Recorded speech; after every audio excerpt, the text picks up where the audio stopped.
हाँ भाई, किधर सस्ता माल इधर।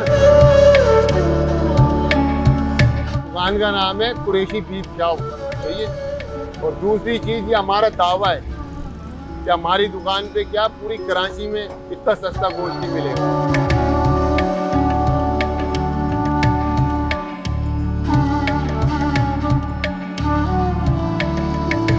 भाई सस्ता ही है, यहाँ चलता है असल में कंपटीशन।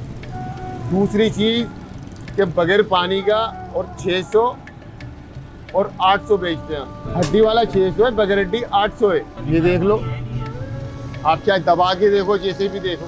दुकान खुलती है सुबह 8 बजे और रात 8 बजे क्लोज हो जाती है। त्योहारों में तो फिर खोलना पड़ती है ना, घाक चलता है, आर्डर होते हैं, इस वजह। नहीं अल्लाह ना करे ऐसी क्या वजह होगी। सामने भी काटते हैं हम, अपने घर में खाते हैं बकायदा। दूसरी चीज के ग्राहकों के सामने तक काटते हैं हम, आर्डर होते हैं। अल्लाह ना करे भाई, हमारे अपने माल कटते हैं, अपना कमेला है।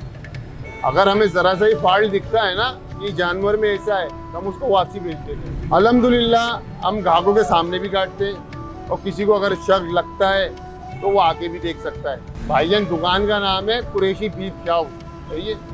और दूसरी चीज, ये हमारा दावा है कि हमारी दुकान पे क्या पूरी कराची में इतना सस्ता गोश्त नहीं मिलेगा। हमारी लालू के सिंधी होटल, पैगाम ये देना चाहेंगे, आए आके देखें, लेके जाएं, फिर पता चलेगा कि क्या चीज़ है। देर नहीं, जैसे अचानक भी आर्डर आते हैं, बहुत से हमारे पास फोन पे आर्डर आते हैं। अल्हम्दुलिल्लाह माल गड़ा हुआ है, काट के देते हैं।